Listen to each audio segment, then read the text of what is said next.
Hey guys, welcome back on my YouTube channel. तो आज हम Captain America the first Avenger movie को explain करेंगे। ये मूवी 2011 में रिलीज़ हुई थी। इसे IMDb पर 10 आउट ऑफ 6.9 की रेटिंग्स मिली है। मेटाक्रिटिक्स पर 66% और रोटन टमाटोज़ पर ये 80% फ्रेश है। बात की जाए मूवी के स्टोरी की, तो मूवी की कहानी वर्ल्ड वॉर 2 के टाइम की है, जब स्टीव रॉजर्स डिसाइड करता है कि वो खुद पर एक एक्सपेरिमेंट करवाएगा जिससे कि उसकी कमज़ोर बॉडी ट्रांसफॉर्म हो सके एक मस्कुलर बॉडी में और वो अपने देश की रक्षा करने के योग्य बन पाए। मूवी की कैटेगरी आपको एक्शन एडवेंचर मिल जाएगी। अगर आपको ऐसी मूवीज़ देखना पसंद है तो वीडियो को पूरा ज़रूर देखें। तो बिना टाइम वेस्ट करते हुए चलते हैं मूवी के एक्सप्लेनेशन की तरफ।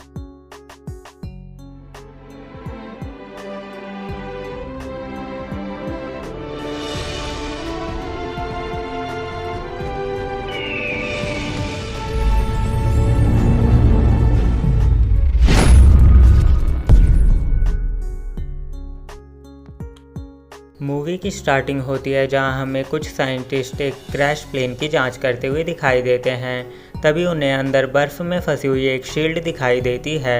ये देखकर वहां खड़ा एक साइंटिस्ट कहता है कि ये क्या है, तो दूसरा साइंटिस्ट कहता है कि जल्दी से मेरी कर्नल से बात करवाओ। पहला साइंटिस्ट कहता है सर इस वक्त रात के 3 बज रहे हैं। दूसरा साइंटिस्ट कहता है इससे मुझे कोई फ़र्क नहीं पड़ता।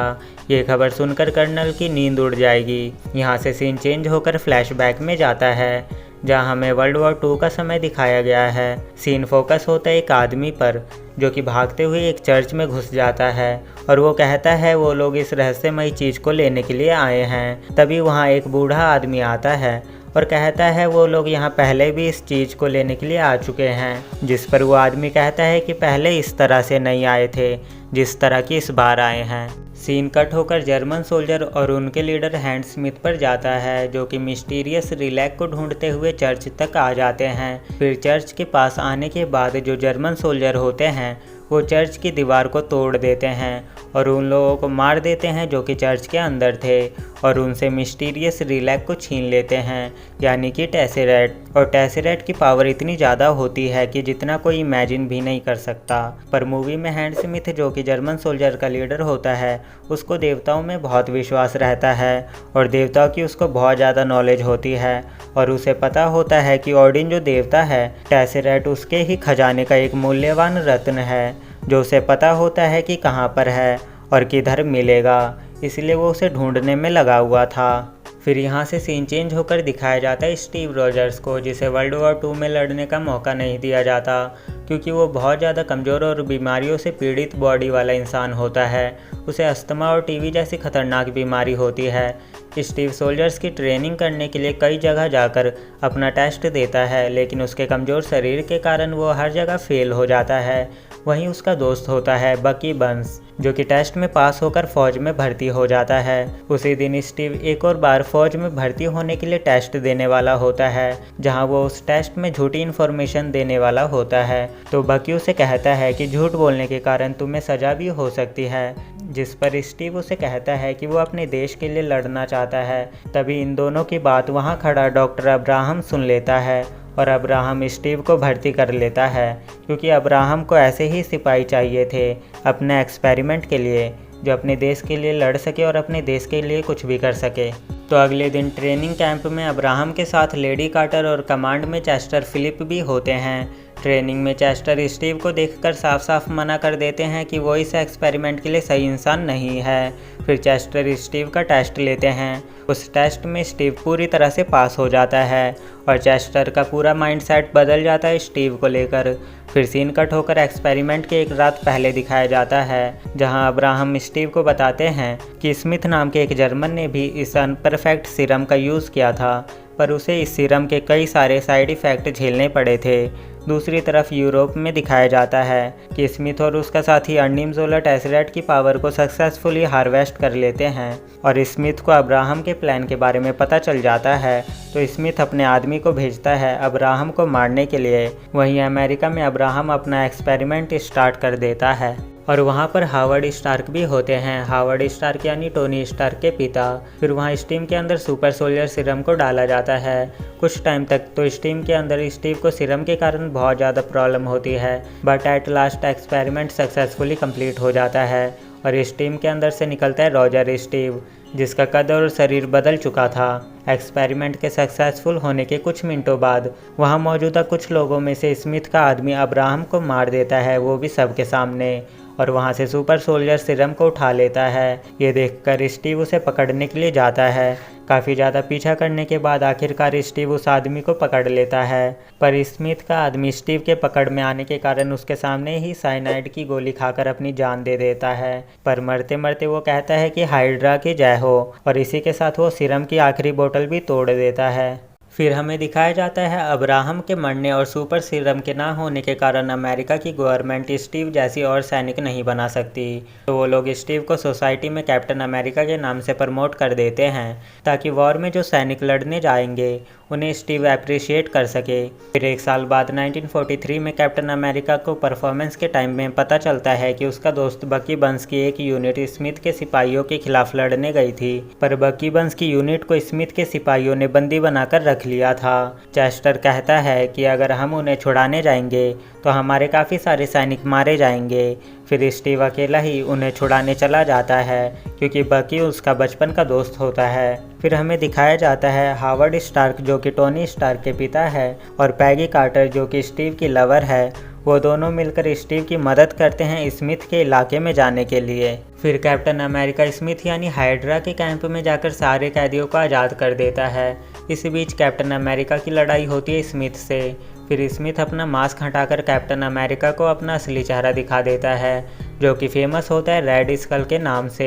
उन दोनों के बीच बहुत ज़्यादा लड़ाई होती है, पर रेड स्कल ठीक तरह से कैप्टन अमेरिका का मुकाबला नहीं कर पा रहा होता, इसलिए वो वहाँ से भाग जाता है। इसके बाद कैप्टन अमेरिका अपने सारे सोल्जर्स के साथ कैंप में वापस लौट आता है। फिर सही मौका पाकर कैप्टन अमेरिका अपने दोस्त बकी और बाकी के सैनिकों के साथ मिलकर हाइड्रा के बेसिस पर हमला कर देता है। कैप्टन अमेरिका को कोई भी गोली नहीं लगती क्योंकि हमेशा वो खुद की प्रोटेक्शन वाइब्रेनियम के शील्ड से करता है जो कि हावर्ड स्टार्क ने उसे बना कर दी थी। फिर कैप्टन अमेरिका हाइड्रा के बेसिस पर अपना कब्जा कर लेता है। एक मिशन पर कैप्टन अमेरिका और उसका दोस्त बकी रेड स्कल के साथ ही जोला को पकड़ने जाते हैं जो कि हथियारों को कहीं ट्रेन से ले जा रहा होता है। कैप्टन अमेरिका और बकी उस ट्रेन पर चढ़ जाते हैं, लेकिन तभी वो ट्रेन पुल से गुजर रही होती है और ट्रेन की स्पीड ज़्यादा होने के कारण बकी की ट्रेन पर से पकड़ छूट जाती है और वो सीधा पुल से नीचे बर्फ़ की पहाड़ियों में गिर जाता है। बकी की मौत का कैप्टन अमेरिका को बहुत ज़्यादा दुख होता है क्योंकि वो उसका बचपन का दोस्त था जिसे वो बचा नहीं पाया। इस मिशन के बाद स्टीव को रेड स्कल के मेन प्लान के बारे में पता चल जाता है कि जल्द ही रेड स्कल अमेरिका के कई मेजर सिटी में हमला करेगा और हर जगह अपना कब्जा कर लेगा जिससे हाइड्रा को सब जान सके। इसीलिए स्टीव रेड स्कल को रोकने के लिए मिशन पर निकल जाता है। जाने से पहले वो पैगी को किस करके गुड बाय बोलता है और मौका पाते ही वो रेड स्कल के प्लेन में घुस जाता है जहां कैप्टन अमेरिका और रेड स्कल के बीच में बहुत ज़्यादा लड़ाई होती है। इसी दौरान टेसेरैक्ट का होल्डर भी टूट जाता है। फिर रेड स्कल अपने हाथों से टेसेरैक्ट को पकड़ लेता है। फिर टेसेरैक्ट के अंदर से बहुत ज़्यादा एनर्जी बाहर निकलती है।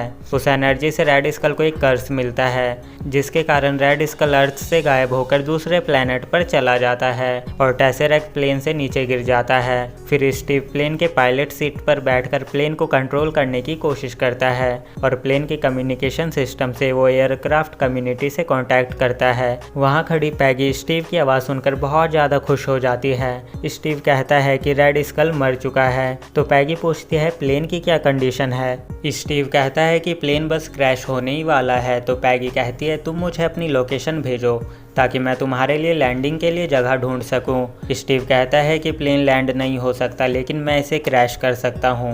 पैगी कहती है मैं स्टार्क से हेल्प मांगती हूं, जिस पर स्टीव उसे मना करते हुए कहता है कि इतना टाइम नहीं बचा है, प्लेन तेज़ी से न्यूयॉर्क की तरफ बढ़ रहा है। स्टीव ये डिसाइड करता है कि वो प्लेन को क्रैश कर देगा क्योंकि यहाँ पर कोई भी इंसान नहीं है और फिर वो पैगी की फ़ोटो अपने सामने रखकर प्लेन को क्रैश करवाने के लिए नीचे ले जाने लगता है। लेकिन प्लेन के क्रैश होने से पहले स्टीव पैगी को अगले हफ्ते डेट पर ले जाने का प्रॉमिस दे देता है। दोनों ऐसे ही बातें कर रहे होते हैं और प्लेन जाकर बर्फ़ की एक बड़ी सी चट्टान पर क्रैश हो जाता है। पैगी कम्युनिकेशन सेंटर से स्टीव को आवाज़ लगाती रहती है, पर दूसरी साइड से स्टीव का कोई रिप्लाई नहीं आता, जिससे पैगी बहुत ज़्यादा दुखी होकर रोने लगती है।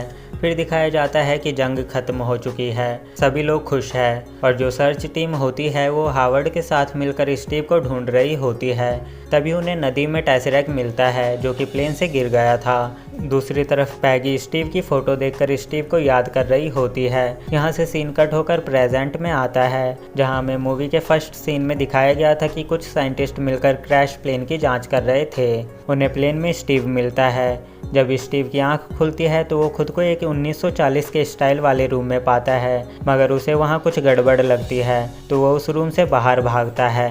बाहर निकलकर स्टीव को पता चलता है कि वो इस वक्त न्यूयॉर्क सिटी में है। तब उसके सामने निक फ्यूरी आता है और उसे बताता है कि वो पिछले 70 सालों से आर्कटिक के बर्फ़ों में सोया हुआ था और साथ ही वो अपनी शील्ड की कम्युनिटी में स्टीव को शामिल होने को कहता है, जहां सारे सुपर हीरो मिलकर दुनिया पर आने वाले खतरे से अर्थ को बचाएंगे।